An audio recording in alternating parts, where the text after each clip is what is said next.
ujian tengah semester 30%, sedangkan ujian akhir semester 40% dengan total jumlah 100%. Proses pembelajaran dilaksanakan dengan tatap muka di kelas dan praktek di laboratorium atau simulator. Deskripsi mata kuliah Sistem Navigasi Elektronik berisi tentang materi yang membahas cara menentukan posisi kapal dengan mengidentifikasi objek di sekitar kapal, serta mengukur jarak dari satu objek ke objek selanjutnya dan dalam pelaksanaan pelayaran. Adapun capaian pembelajaran lulusan yang dibebankan pada mata kuliah ini adalah: 1. Sikap. Menunjukkan sikap bertanggung jawab atas pekerjaan di bidang keahlian secara mandiri atau S3. 2. Keterampilan umum. Menunjukkan kinerja bermutu dan terukur KU2. 3. Keterampilan khusus. Merencanakan dan melaksanakan pelayanan, menentukan posisi kapal dengan menggunakan tanda darat, alat bantu navigasi, dan memperhitungkan tempat duga kapal, serta menggunakan terbitan navigasi atau KK2. 4. Pengetahuan. Menguasai pengetahuan tentang prinsip dasar prosedural pengoperasian yang berhubungan dengan perencanaan dan pelaksanaan pelayaran, serta penentuan posisi atau P1. Kemudian, capaian pembelajaran yang dibebankan pada mata kuliah. Yang pertama, mahasiswa diharapkan mampu menjelaskan tentang definisi-definisi yang ada pada sistem navigasi elektronik. Kemudian yang kedua, mahasiswa mampu membedakan jenis-jenis peralatan navigasi elektronik. Kemudian yang ketiga, mahasiswa mampu mengidentifikasi serta menjelaskan tentang radar dan fungsi dari radar serta cara kerja radar. Kemudian yang keempat, mahasiswa mampu mengidentifikasi tentang data-data pada aplikasi radar. Kemudian yang kelima, mahasiswa mampu menjelaskan cara mengukur jarak dan mempraktikkannya di layar radar. Kemudian yang keenam, mahasiswa mampu mengidentifikasi tentang radar. Rencana pembelajaran pertemuan selama 14 kali pertemuan selain TS dan UAS. Demikian penjelasan dari saya. Selanjutnya, perkenankan saya menampilkan proses pembelajaran yang saya lakukan di dalam kelas secara offline. Terima kasih. Assalamualaikum warahmatullahi wabarakatuh. Assalamualaikum warahmatullahi wabarakatuh. Waalaikumsalam warahmatullahi wabarakatuh.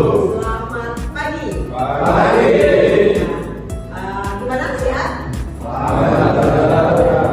Kita berharap semuanya dalam kondisi sehat walafiat semua ya, sehingga agar pelaksanaan pembelajaran kita pada hari ini bisa berjalan dengan baik dan maksimal. Sebelum kita memulai pembelajaran, ada baiknya kita melakukan doa dulu agar kegiatan atau aktivitas kita hari ini bisa berjalan dengan lancar. Doa dimulai. Doa selesai. Untuk absensi atau presensi, silakan untuk mengisi link yang ada di siaran kampus. Ya, silakan untuk melakukan presensinya sesuai dengan pembelajaran yang dilaksanakan pada hari ini. Saya persilakan untuk melakukan presensi. Sambil melakukan presensi, saya perlu infokan kepada kalian bahwa materi yang akan saya berikan pada hari ini yang saya sudah share di siaran.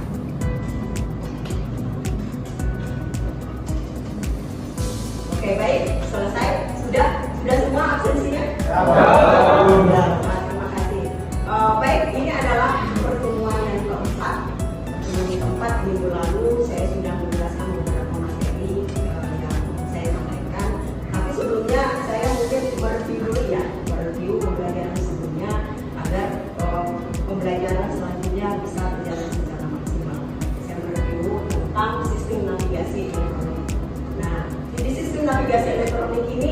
ada beberapa cakupan yang saya sampaikan di minggu lalu. Salah satunya itu apa itu navigasi, terus kemudian apa saja peralatan daripada navigasi. Menurut kalian apa itu navigasi? Ya?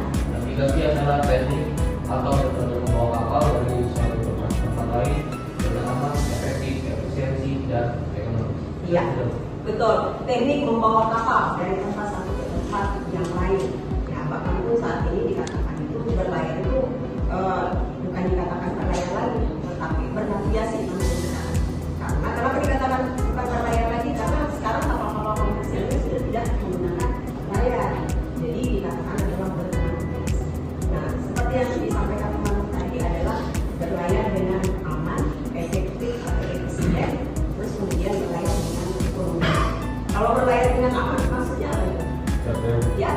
Saya dengan aman adalah melakukan perjalanan dari tempat satu ke tempat yang lain dengan aman dan selamat. Ya, aman dengan satu tujuan. Itu berlayar dengan aman. Nah, ada yang kedua, berlayar dengan efektif atau benar. Apa itu? Berlayar dengan efektif. Ya? Efektif adalah suatu perjalanan yang dilakukan dengan benar sesuai rute yang sudah direncanakan. Nah, berlayar dengan benar dari tempat satu ke tempat yang lain dengan rute yang sudah ditentukan. Jadi pada saat kapal akan melaksanakan pelayaran, makanya ada yang dinamakan namanya rencana pelayaran. Dalam rencana pelayaran inilah yang diikuti dalam melaksanakan pelayaran atau bernavigasi. Nah, kita berpatokan saja di rencana pelayaran tersebut. Itulah dikatakan dengan berlayar dengan benar atau efektif. Ada satu lagi, berlayar dengan ekonomis. Berlayar dengan ekonomis itu maksudnya dengan ya. Ekonomis adalah berlayar dengan memaksimalkan dan memanfaatkan perjalanan pelayaran yang minimalkan pengeluaran yang sudah. Ya, memikirkan masalah pengeluarannya dan biayanya ya, karena biar bagaimanapun walaupun kapal atau berlayar tidak dalam kondisi aman, tapi harus tetap ekonomis. Kenapa masih harus ekonomis? Karena di kapal itu sudah diperhitungkan segala sesuatu, diperhitungkan dari segi pelayaran atau rute yang sudah. Selamat pagi. Nah, tadi saya sudah menjelaskan di kelas tentang bagaimana definisi jenis peralatan navigasi elektronik, terus kemudian bagaimana cara kerja dan pelayarannya. Untuk bisnis ini kita langsung masuk ke metode yang kedua, yaitu adalah praktek. Ini adalah kelompok satu ya. Nanti akan berikutnya ada beberapa kelompok yang akan praktek. Saya sengaja saya bagi kelompoknya supaya proses pengenalan daripada layar sendiri bisa berjalan. Baik, di sini saya akan menjelaskan secara singkat tentang salah satu peralatan navigasi ini, yang ada pada hal ini adalah jenis radarnya mereknya adalah JRC. Ini adalah salah satu peralatan yang sudah terintegral dengan apa? Ya, jadi untuk kalian yang nanti suatu saat di kapal mendapatkan peralatan navigasi yang ada, kalian akan menemukan hal yang seperti ini. Nah, di sisi ini mungkin saya akan memperkenalkan tombol-tombol ada. Salah satunya di sini ada namanya tombol power. Tombol power ini digunakan untuk menentukan dan mematikan radar. Terus kemudian setelah tombol power, di sini ada tombol standby. Nah, tombol standby. Setelah tombol standby dihidupkan, akan muncullah garis haluan. Kebetulan karena ini bentuknya simulasi sudah disetting berapa haluan sejati yang akan digunakan untuk pelayaran. Nah, di sini kebetulan itu adalah ke 000 atau ke arah utara. Nah, setelah adanya tombol standby tidak muncul di layar radar, ada yang namanya tombol grill. Grill ini untuk mengirimkan sebagai pencahayaan. Cahaya daripada layar radar. Setelah ada grill, ada namanya tuning. Tuning ini untuk menampakkan gambar-gambar pada layar radar. Pada saat dimunculkan, dia akan secara manual akan muncul di sini, sehingga tampilan pada layar radar itu sudah mulai muncul. Ya, sudah mulai muncul dengan adanya muncul gambar seperti ini. Ya, terus kemudian setelah tune ada namanya A, terus kemudian ada namanya C dan ada namanya D. Setelah itu ada namanya IBR. IBR ini adalah elektronik relay. Akan muncul seperti garis putus-putus.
memodifikasi kapal yang ada di depan saya itu nama kapalnya apa, terus tujuannya mau kemana, ya, terus draftnya berapa, jenis kapalnya apa, itu saya bisa lihat di AIS, ya.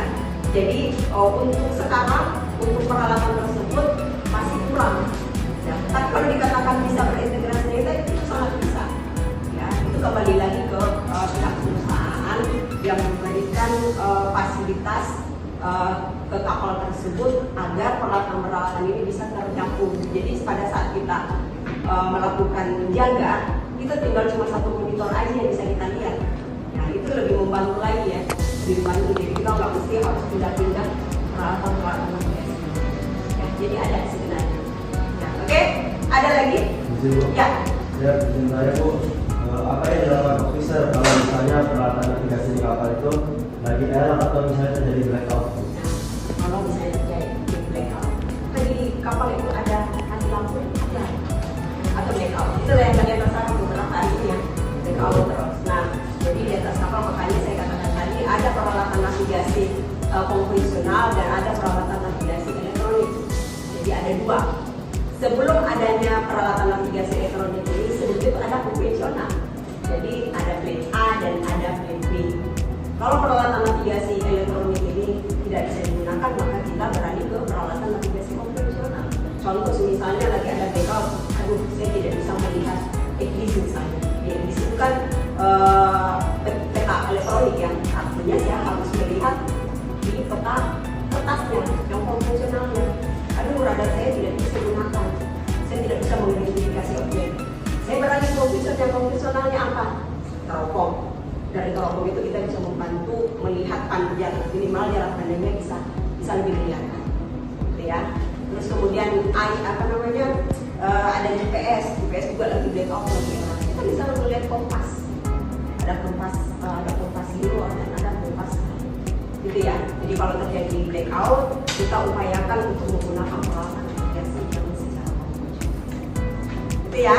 Oke, baik, bisa diterima ya materi untuk hari ini, ya khususnya untuk pelajaran atau materi tentang salah satu alat navigasi elektronik yaitu radar.